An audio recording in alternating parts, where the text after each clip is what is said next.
A ciência acaba de demonstrar, através de imagens de ressonância magnética, que o hábito inofensivo de responder a uma simples notificação de celular no meio de uma tarefa complexa está, literalmente encolhendo uma área física do cérebro humano. Nossa, isso é assim, assustador quando a gente para pra pensar. Demais, né? E, bom, ok, vamos desvendar isso. Nossa exploração detalhada de hoje tem uma missão muito clara, que é investigar os segredos absolutos do foco e, claro, a chamada meta-aprendizagem. Exato. Que é, no fim das contas, a arte de aprender a aprender, sabe? Isso. A gente vai tentar entender as mecânicas biológicas e também comportamentais, para otimizar o processamento da mente humana num mundo que, sejamos honestos, foi projetado para nos distrair o tempo todo. Absorve informação. Porque o sistema educacional tradicional pelo qual a vasta maioria das pessoas passou, bom, ele ensinou métodos que a neurociência moderna já provou que são totalmente ineficientes. Tipo decoreba, essas coisas. Exatamente. A base da educação focou quase inteiramente na subvocalização, que é aquela voz interna lendo lentamente cada palavra dentro da cabeça, sabe? E na memorização mecânica, que é brutal e ineficaz. É o famoso decorar para a prova e esquecer no dia seguinte. Isso. E a premissa da nossa análise de hoje começa na trajetória de alguém que sofreu muito na pele o resultado dessa limitação do ensino. O autor do nosso material de hoje, ainda na infância, foi tragicamente rotulado como o rapaz do cérebro avariado. Caramba, que fardo terrível e paralisante para uma criança carregar. Sim, muito pesado. Mas o mais revelador sobre essa história é que o diagnóstico da escola e da sociedade estava completamente equivocado. O problema nunca foi biológico, entende? A capacidade neurológica estava lá, perfeitamente intacta, pronta para operar. Ou seja, o grande obstáculo era puramente a falta de um método sistematizado de como usar a própria mente. Exato. Quando ele descobriu e aplicou um novo método de aprendizado de maneira lógica, aquelas limitações aparentes simplesmente evaporaram. A barreira não era o hardware. Era o software que estava sendo rodado ali. Perfeito. É o espírito daquela famosa citação do escritor Paulo Coelho que diz: sempre que quiser alcançar algo, mantenha os olhos abertos, concentre-se e assegure-se de que sabe exatamente o que é que quer. Ninguém acerta no alvo de olhos fechados. Isso mesmo. Essa lógica do alvo iluminado é o que nos guia para o primeiro grande mito sobre o funcionamento cognitivo. Se o problema não é uma limitação de berço, de capacidade craniana inata, a gente precisa reavaliar como a atenção realmente opera. E para visualizar isso de um jeito bem prático, o texto traz uma lembrança de infância clássica, uma memória que ilustra a mecânica com uma precisão assim cirúrgica. Sabe a brincadeira de ir para o quintal num dia ensolarado, segurando uma lupa e posicionar a lente sobre uma folha seca? Acho que muita gente já fez isso. É uma imagem profundamente ilustrativa. Se a gente pensar bem, a inteligência natural, o poder computacional do cérebro, é apenas a luz do sol. É uma energia gigantesca, super vasta. Mas difusa, né? Exato. Ela ilumina inúmeras ideias ao mesmo tempo, aquece um pouco o ambiente intelectual, mas nessa forma dispersa, ela é inofensiva. O foco, por outro lado, é a lente de vidro perfeita. Ele é a tecnologia que pega toda essa energia abundante e a afunila. Esmagando essa energia para um único milímetro até que a folha comece a soltar fumaça. Isso. Até fazer a folha ou aquele problema impossível do trabalho pegar fogo. Nossa, essa imagem térmica descreve perfeitamente o processamento de alto rendimento. E é revelador analisarmos como a nossa própria linguagem mostra isso. Culturalmente, a gente usa o termo brilhante para rotular uma pessoa inteligente, certo? Sim, a gente diz, fulano é brilhante. Mas à luz dessa analogia do sol e da lupa, a etimologia ganha outro contorno. Quando a gente chama alguém de brilhante, talvez a afirmação não seja que esse indivíduo tem uma genética superior de luz do sol, ou um QI astronômico. Que essa pessoa tem de diferente é uma lente impecavelmente polida. Exatamente. A genialidade aparente mora na capacidade brutal de concentrar o poder mental e manter isso sobre um único projeto, até queimar aquilo até o fim, enquanto outras mentes continuam só aquecendo a superfície sem gerar fogo nenhum. Mas aí, a gente esbarra num grande paradoxo. que é algo que intriga quem tenta entender o comportamento humano. A mesma mente que se arrasta com dificuldade, que não consegue ler 3 parágrafos de um relatório sem pegar no celular, Sim, o clássico TED de escritório. essa mesma mente possui uma capacidade oculta de atenção plena. Basta colocar a pessoa na frente da sobremesa favorita dela ou numa conversa com um mentor que ela admira muito. O universo ao redor desaba e o foco vira quase sobre-humano. A lente funciona com perfeição extrema, né? Funciona. E por que então no ambiente de trabalho, ou no estudo de segunda-feira, esse maquinário emperra de um jeito tão frustrante? A resposta para isso exige uma certa franqueza sobre o déficit na formação básica de quem nos ouve e da sociedade em geral. A concentração, como uma disciplina formal, nunca fez parte de nenhum currículo acadêmico nas escolas. Nunca teve uma aula de foco. Exato. A atenção é tratada como obrigação, pais e professores exigem foco constantemente. E o erro é que exigir um comportamento é confundido com ensinar esse comportamento. Faz todo sentido. Isolar estímulos externos e sustentar a dedicação a uma única coisa precisa de treinamento deliberado. Sem essa instrução, a biologia assume o comando. E o cérebro, visando poupar energia, escolhe canalizar a atenção total apenas naquilo que entrega uma resposta química recompensadora imediata. Nos famosos picos de dopamina. E isso como o sabor de um doce ou o afeto de uma conversa legal. E aqui chegamos a um ponto de ruptura importante na nossa investigação. Já que a escola falhou em nos ensinar a focar, o que exatamente os cérebros ao redor do mundo estão efetivamente treinando ao longo dos dias hoje? O panorama é preocupante, sabe? Isso nos leva à visão de Dandapani, que é um antigo monge hindu e estudioso da mente. Ele afirma que a concentração não é só útil, ela é o cerne do sucesso para qualquer façanha intelectual. O desastre moderno é que as pessoas passam 12 horas por dia praticando a dispersão mental. Até se tornarem especialistas nisso. Exato. A regra da neurologia dita que o cérebro fica eficiente naquilo que repete. Uma década de interrupções constantes gerou pessoas que são verdadeiras campeãs mundiais na arte da distração. A concentração é um músculo. Se você não usa, atrofia. A tese do músculo é excelente, mas vamos forçar um pouco a lógica aqui. Se a gente observar os instintos mais básicos da biologia, a gente não poderia argumentar que a mente humana é, por definição evolutiva, feita para ser inquieta? Para pular de um galho para o outro? Como assim? Tipo, os nossos ancestrais precisavam escanear a floresta a cada milissegundo, captando movimento, buscando ameaças. Mudar o foco o tempo todo não seria o nosso estado natural para garantir a sobrevivência? O que é fascinante aqui é justamente a distinção genial que o Dandapani faz para resolver esse conflito biológico. Para desmontar essa ideia de que é natural ser distraído, ele separa 2 conceitos: a mente e a consciência. Ok, mente e consciência. Qual é a diferença? A gente culpa a mente agitada pela falta de atenção, mas ele aponta que a mente em si nunca se move. Quem salta erraticamente de um lado para o outro é a consciência. Como essa mecânica opera na prática para quem está tentando visualizar isso? Imagine que a mente é um espaço geográfico colossal e escuro. Dentro dessa paisagem existem vários distritos: o Vale das Obrigações do Trabalho, a metrópole do entretenimento, os pântanos do estresse financeiro. Certo, a mente é um mapa inteiro. A mente é o mapa inteiro. A consciência não é o espaço. Ela é uma entidade esférica, como uma bola reluzente de luz, que flutua por cima desse mapa. A região mental que essa bola de luz decide iluminar é o seu pensamento ativo naquele segundo. Uau, é uma separação brilhante. Isso significa que buscar foco não tem nada a ver com tentar paralisar os pensamentos ou deixar a mente em branco, né? Exatamente. Os dados continuam no mapa.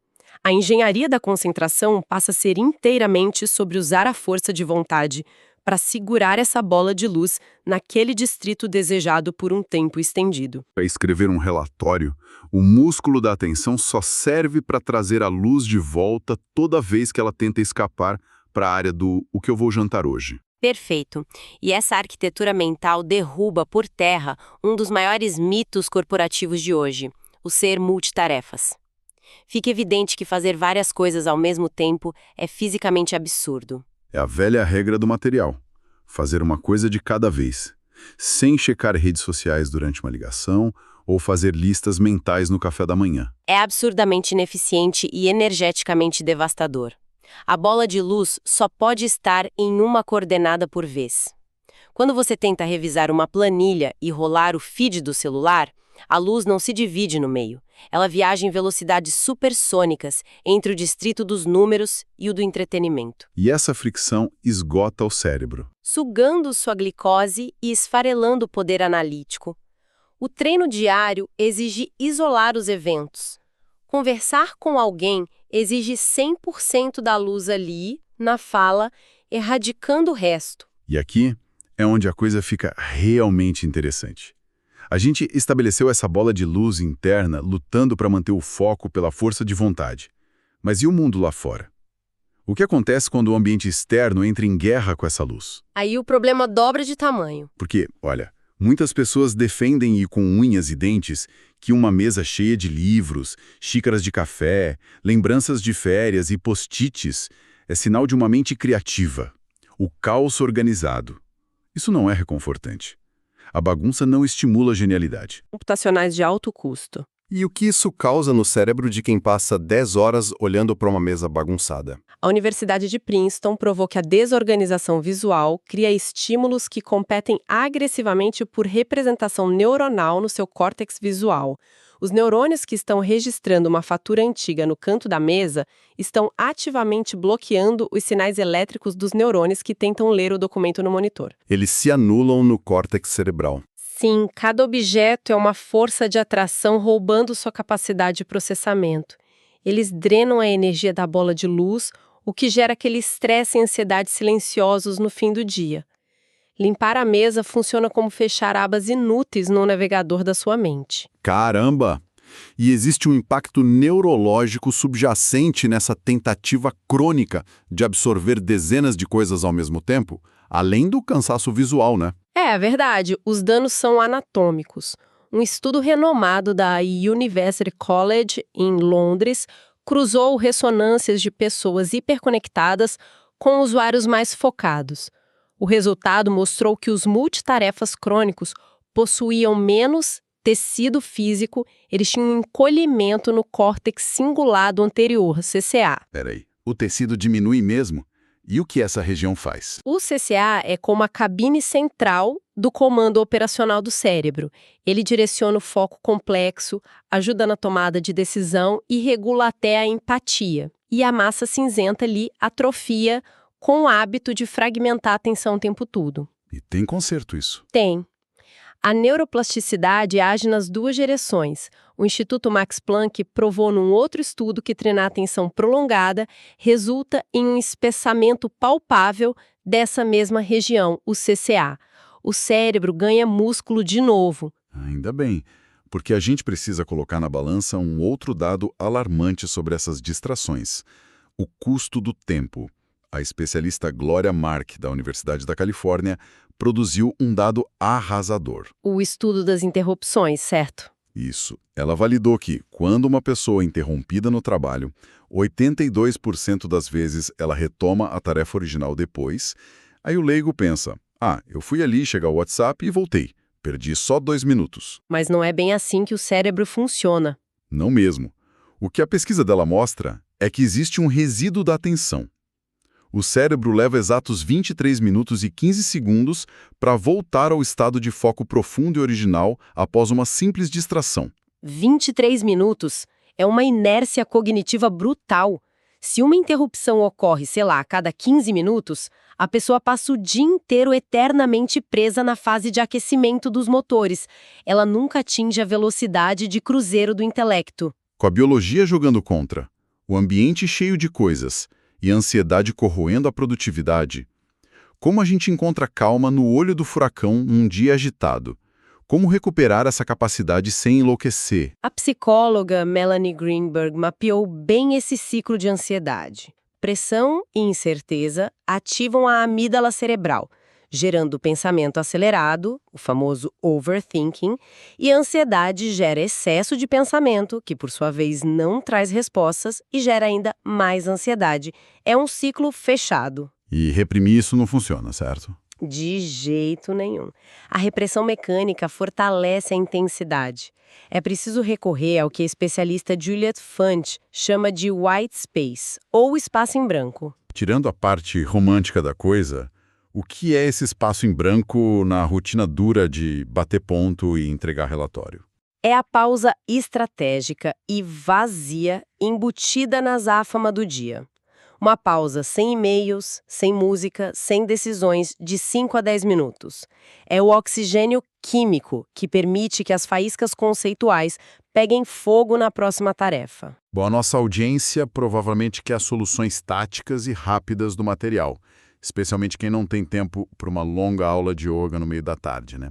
Quais são as ferramentas de intervenção de emergência para quebrar esse estresse?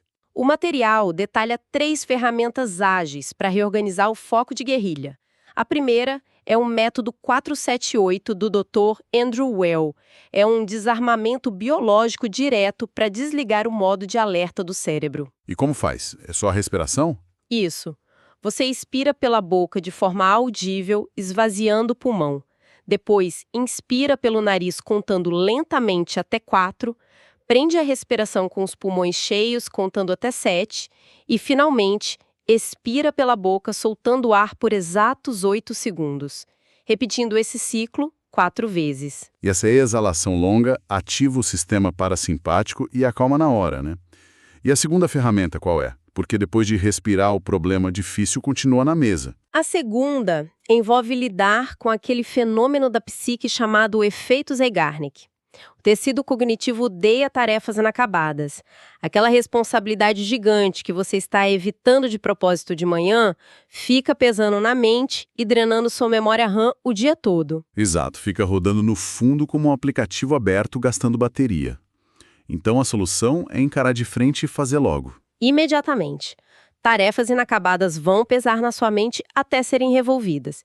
Tem que cortar a força parasitária. E a terceira ferramenta, essa chamou muita atenção porque é bem contraintuitiva.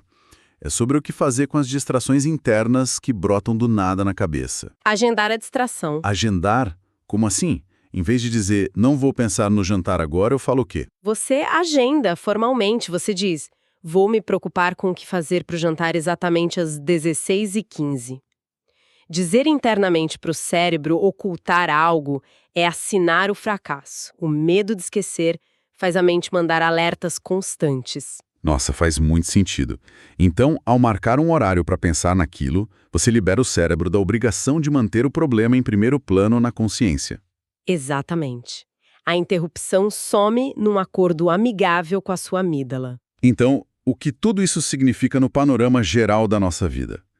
Fica claro que o foco não é um dom genético ou uma sorte do destino. Ele é uma habilidade profunda de meta-aprendizagem. Trata-se de usar a vontade para guiar a bola de luz da consciência, limpar aquele campo de batalha visual da nossa mesa e entregar para o cérebro o espaço em branco e o oxigênio que ele precisa. Para operar no nível de um super-herói, corporativo, ou criativo, né? Exato. Para quem nos escuta e sente que o dia nunca tem horas suficientes, dominar isso é virar o jogo. E tem uma frase filosófica muito profunda de Marco Aurélio que fecha essa nossa investigação perfeitamente. Ele dizia: nada alarga tantos horizontes como a capacidade de investigar de forma sistemática. O que amarra lindamente o nosso mergulho nos mecanismos biológicos da mente. E para fechar nossa exploração detalhada de hoje, eu deixo um questionamento final, provocativo, para quem está aí ouvindo refletir. Se passamos a vida inteira praticando a arte da distração por 12 horas ao dia, todos os dias, imagine o que a mente humana seria capaz de realizar ou qual problema impossível seria resolvido amanhã mesmo se dedicássemos apenas uma fração desse tempo praticando implacavelmente a arte da concentração. É uma excelente reflexão para levar para a vida.